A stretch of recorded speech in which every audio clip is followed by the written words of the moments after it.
And I remember I fly out and I get there after, watching the tape with Dean and seeing the two guys that were on there. And I was like, damn, that was impressive. And so I get to Japan, I get off the plane, they pick me up, they take me to the dojo. I don't even go to the hotel. Now, I didn't know this at the time, but what they were going to do is if I didn't do well, they were going to bring me back to the airport and put me on the next flight out. I wasn't staying.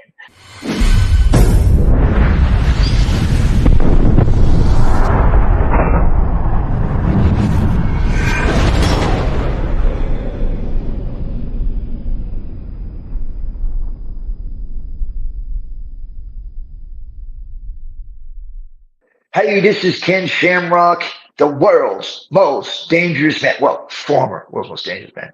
We're chatting with Staxx. Welcome to this episode of Chatting with Staxx. I'm your host, Bill Staxx, and today I got Ken Shamrock. And so it's not like, we're accepted, but we are who we are, and we need to always guard from that. Did you have plans, like once you're in this home, do you have plans for the future on what you wanted to do with your life? Yeah. And so once you're in your wrestling and you're playing football, when is the transition into the major mainstream wrestling and the UFC and getting into all that? Where's the transition? Yeah, I played college ball. I did really well. Nobody would touch me. I had a chance to play with the San Diego Chargers. Had a tryout with them. Ended up not doing it, and ended up getting into pro wrestling. Started working with guys moved to Mooresville, North Carolina. My dad sold the group home. Ended up moving to Mooresville, North Carolina, where Nelson Royal was, because he had this school for wrestling. I was doing it with Mad Dog Buzz Sawyer in Sacramento. And my dad was driving me up. We'd go up there on the weekends and we'd go and do the training up there. But what he was doing was that he was basically bringing me in and he would do these tryouts.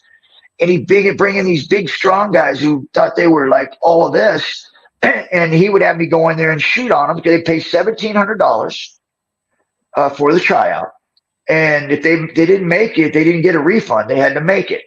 And so Buzz would send me in there to shoot on them and beat them up and make them quit. So I did. And then I would get to learn a bunch of little things here and there, but nothing big. Yeah. But he'd give me a couple $100 for travel and stuff for me and my dad, but nothing big.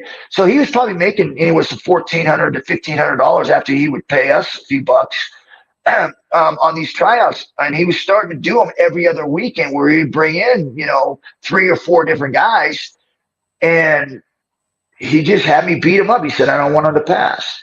Then he would start saying to where they had this one guy, there was like 2 or 3 different dudes that he said, I want them to pass. So go and roll with them, but let them pass. It's like, okay.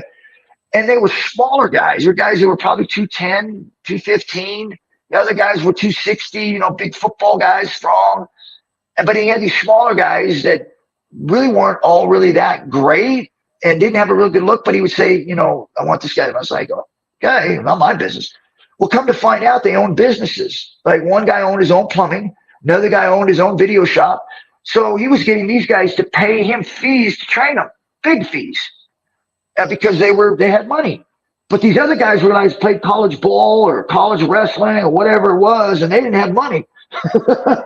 Yeah. So it was a smart business move, right? It was like, this is a business, man. This ain't about learning wrestling. And so we had to find somewhere else. My dad caught on to it. I didn't. I just got to put my nose down and went to business.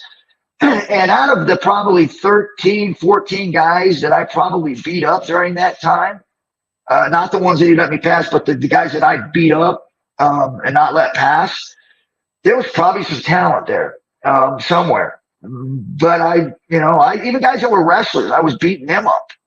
I just had this ability to be able to fight and wrestle, just more of a street thug type wrestling and cross faces and chokes and all this stuff that was way before time. And I was getting these guys and just stomping them and making them quit. I had conditioning to stamina to no end. I was just very, very, very good with my stamina.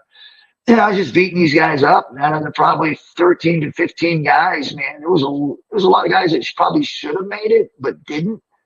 But I remember we go back down to Nelson's place in Mooresville, North Carolina. And this is probably a norm, I guess, in wrestling, where you have a shooter come in and make everybody just, blow them up and make them tired, make them quit. Well, I go down to Nelson's, and they probably got about 7 guys that are going to try out. And so he's got this big pasture out there because he's got this ranch and he's got a Western store. And so he takes these guys out back, including myself, and he has us run for an hour in this dirt-clodded pasture, just in a circles.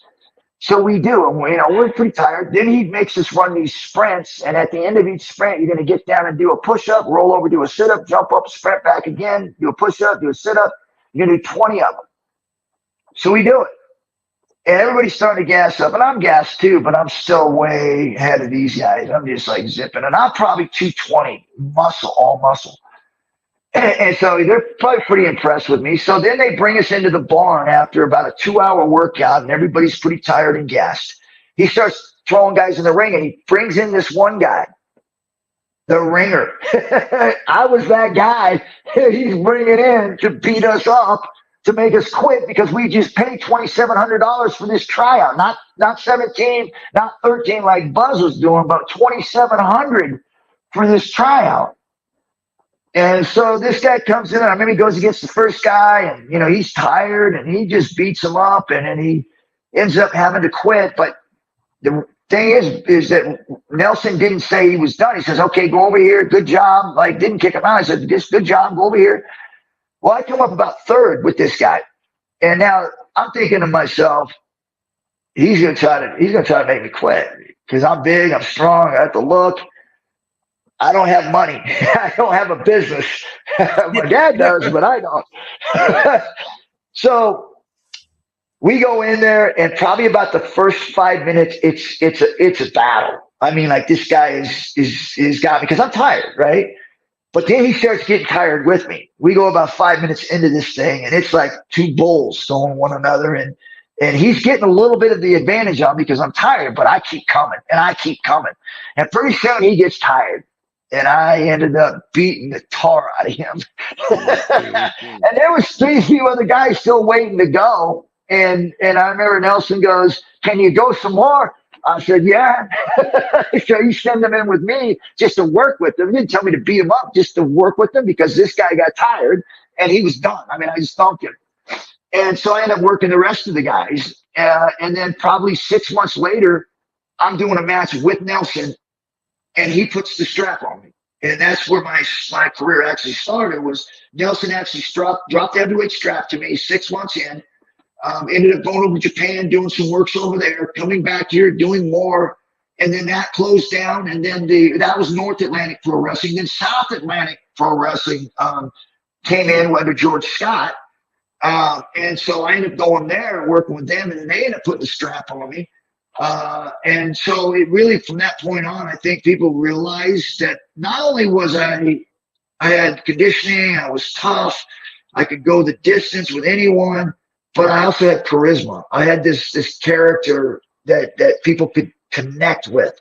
And it was all through my actions, my facial expressions, my body movement. I didn't know it, right? I mean, I don't know, but they knew it. And they literally pushed me in a lot of different areas. And even in that same town, Mooresville, North Carolina, Statesville, South Carolina, I did 2 tough mans. One was a kickboxing one was a boxing. I won both those. I won one in Redding, California, when I was in playing college ball. In between, I was bouncing and I was playing football, and they had this tough man.